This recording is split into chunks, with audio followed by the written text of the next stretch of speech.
Hey guys, welcome back to my channel. I am Vrida and I am teaching you psychology here. The book I am using is written by Rakshanta Shehnaz. It's basically intermediate part 2 psychology book. So let's get started.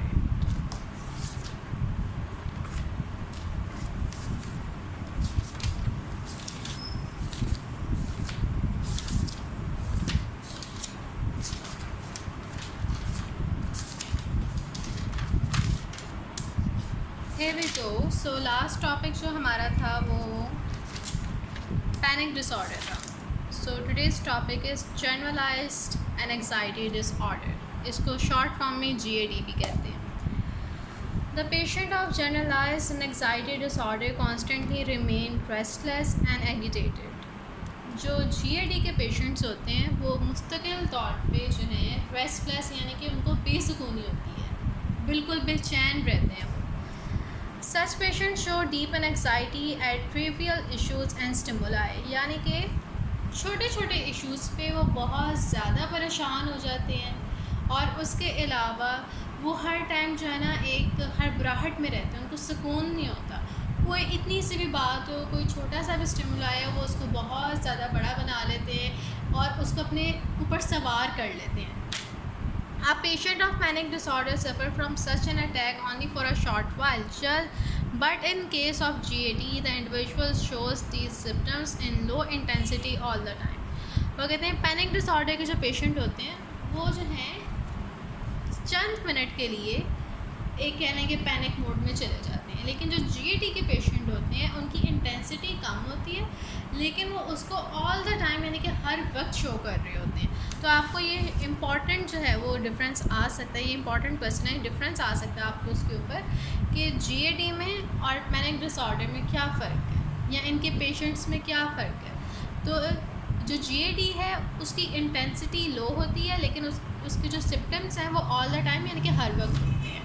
और जो panic disorder है उसके अंदर ये होता है कि थोड़े वक्त के लिए फॉर सम टाइम कुछ मिनट के लिए जो है बंदा पैनिक में चला जाता है लेकिन उसके बाद वो वापस अपनी नॉर्मल रूटीन में अपने नॉर्मल बिहेवियर में आ जाता है.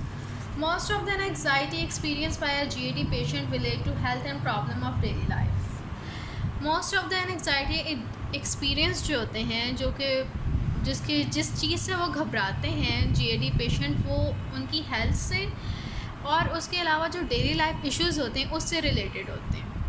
For example, the individual feels anxious lest so and so should fall ill, lest such and such a task should be delayed, lest the train should meet an accident, lest a thief or robbery may happen. यानी कि वो बहुत ज़्यादा over thinking करते हैं. Basically वो सोचते हैं कि ये जो है अगर मैंने ये काम किया तो ये अच्छा नहीं होगा, ट्रेन जो अभी आ रही है मुझे लग रहा है कि उसका एक्सीडेंट हो जाना है, इस रास्ते से नहीं जाना, यहाँ पे डकैती होनी है. यानी कि बहुत ज़्यादा ओवर थिंकिंग करते हैं और वो भी नेगेटिव वे में. The individual is severely nagged by such apprehension. यानी कि वो हर टाइम उसी बारे में सोचता रहता है नेगेटिवली कि ये अगर मैं करूँगा तो इससे ये बुरा नतीजा निकलेगा, मैंने ये बात बोल दी तो अब तो मैं बिल्कुल भी नहीं बचूँगा, कोई मुझे छोड़ेगा नहीं. वो बहुत ज़्यादा नेगेटिव सोचते हैं and all the time they do it. Other symptoms include difficulty in concentration, persistent fatigue and continuous sense of unpleasantness and unease. दूसरे symptoms इसके ये हैं कि वो concentrate नहीं कर पाते किसी चीज़ पे क्योंकि उनका दिमाग जो है वो उसी में चल रहा होता है कि ये हो रहा है, अगर ये जो है ये आफत आने वाली है, मुझ पे ये होने वाला है. ओवर थिंकिंग वो हमेशा सोच रहे होते हैं, तो जिस काम को कर रहे होते हैं प्रेजेंटली वो उस पर फोकस ही नहीं कर पाते. सेकेंड है persistent fatigue. यानी कि उनको मुसलसल तौर पर ना बेचैनी सी रहती है और उनको ना कांस्टेंट उनके अंदर ना एक रहता है कि अनप्लेजेंटनेस, वो कभी भी खुश नहीं रहते, उनको एक ना चिड़चिड़े से हुए होते हैं हर वक्त. If a person shows 6 of the following symptoms persistently, he is diagnosed to have generalized anxiety disorder. वो कहते हैं अगर इस एक पर्सन के अंदर ये 6 चीज़ें, ये 6 सिम्टम्स जो हैं वो पाए जाते हैं तो फिर उसको जो है डायग्नोस किया जाता है इन एंजाइटी जनरलाइज्ड एंजाइटी डिसऑर्डर से.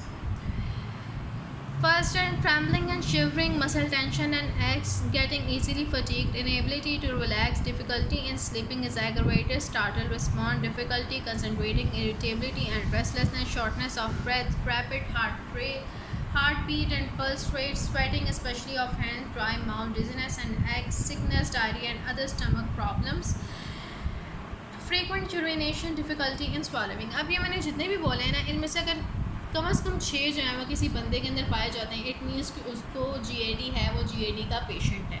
तो क्या क्या है, वो ट्रैम्बलिंग या शिवरिंग कांपते हैं, और उसके अलावा जो है कहने के उनको एक ठंड सी लगती है, और मसल टेंशन और उनके मसल्स में हमेशा दर्द रहता है, और वो इजीली फटीग्ड हो जाते हैं. फिर उसके बाद उनके लिए मुश्किल होता है कि वो रिलैक्स कर सकें, उनको स्लीपिंग यानी कि सोने में बहुत ज़्यादा डिफ़िकल्टी होती है, और एक्सैगरेटेड स्टार्टल रिस्पांस, वो बहुत ज़्यादा ही बढ़ा चढ़ा के रिस्पांस करते हैं. डिफ़िकल्टी कंसंट्रेटिंग होती है उनको, इरिटेबिलिटी, और वो हमेशा बेसुकून रहते हैं, बेचैन रहते हैं, और बहुत ही इरिटेटिंग टाइप इनका बिहेवियर होता है, और उनको सांस लेने में भी बाज़ औक़ात मसला हो जाता है, और उनकी हार्ट बीट जो है वो बहुत ज़्यादा तेज़ हो जाती है, और स्वेटिंग, उनको पसीना आता है स्पेशली हैंड्स में, और उनका माउथ जो है वो बिल्कुल ड्राई हो जाता है, और डिजीनेस और हेडेक्स यानी कि सर चकराता है, सर में दर्द होता है, सिकनेस, डायरिया वगैरह, ये सभी उनके साथ, स्टमक प्रॉब्लम जो है बेसिकली उनके साथ होती है, और फ्रीक्वेंट यूरिनेशन, उनको बार बार जो है वो यूरिनेट करना पड़ता है. देन डिफ़िकल्टी इन स्वेलोइंग, और उनको जो है स्वेलो करने में बहुत ज़्यादा जो है वो डिफ़िकल्टी पेश आती है. आगे है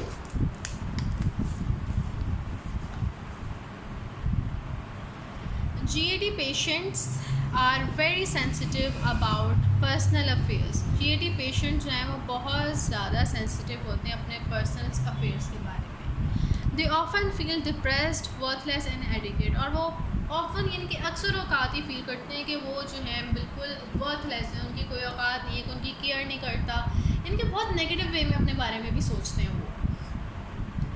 they face difficulty in making a decision, और जब भी उनको कोई डिसीजन लेना होता है ना, उसके अंदर तो वो बहुत ज़्यादा डिफ़िकल्टी फील करते हैं. Even if they manage to reach a decision, और अगर वो मैनेज कर लेंगे एक डिसीजन तक वो पहुंच गए हैं, they feel much disturbed about it afterward, तो वो बाद में उसके ऊपर बहुत ज़्यादा डिस्टर्ब हो जाते हैं. This disease also strikes a person at the age between 15 and 20 years. ये जो डिसीज़ है ज़्यादातर जो है एक पर्सन को स्ट्राइक करती है जब वो 15 से 20 साल की उम्र में होता है. A number of patient complain that they have always been ill with this disease. कुछ ऐसे पेशेंट्स हैं जो कि कंप्लेन करते हैं कि वो शुरू से ही इस डिसीज़ के लाक, उनको शुरू से बीमारी हुई है. The apparent cause of its onset is the stressful circumstances of life. वो कहते हैं जो बेसिक कॉज है इसका वो आपकी लाइफ के स्ट्रेसफुल सर्कमस्टांसिस हैं, ज़िंदगी की मुश्किलात. These patients generally do not seek psychological help. ये जो पेशेंट है ज़्यादातर जो साइकोलॉजिकल हेल्प जो है वो उसको नहीं सीख करते. The number of women affected by it is 2 times greater than that of men. इसके अंदर भी यही है कि नंबर ऑफ़ वेमेन जो है वो ज़्यादा है, और कितना ज़्यादा है, 2 गुना ज़्यादा है, 2 times more, 2 times greater than men. It is difficulty to cure the disease completely. Difficult है कि आप इस डिसीज़ को मुकम्मल तौर पे क्योर कर सकें. In a post-treatment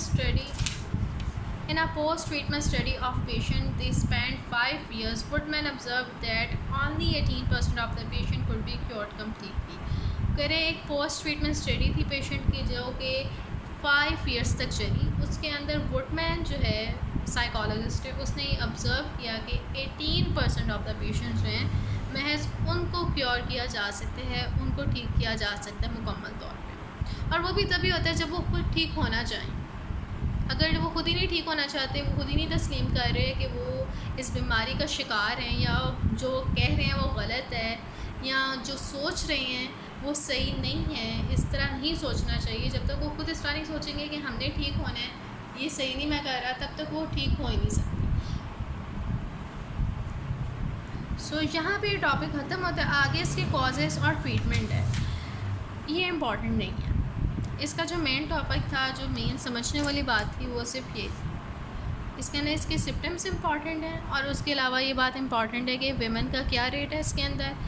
देन इसके अंदर इम्पॉर्टेंट है difference between panic disorder and GAD, जो कि मैंने अभी आपको बताया.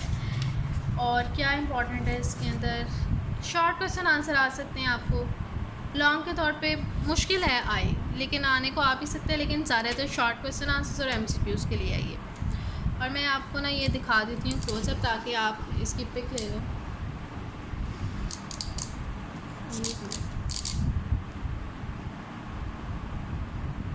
ये और फिर ये, अगर आप चाहें तो ये बुक भी ले सकते हैं, इजीली अवेलेबल है मार्केट में।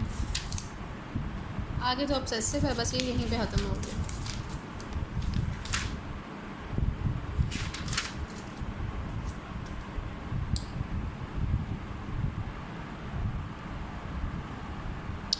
Okay guys, Allah Hafiz, meet you in another video.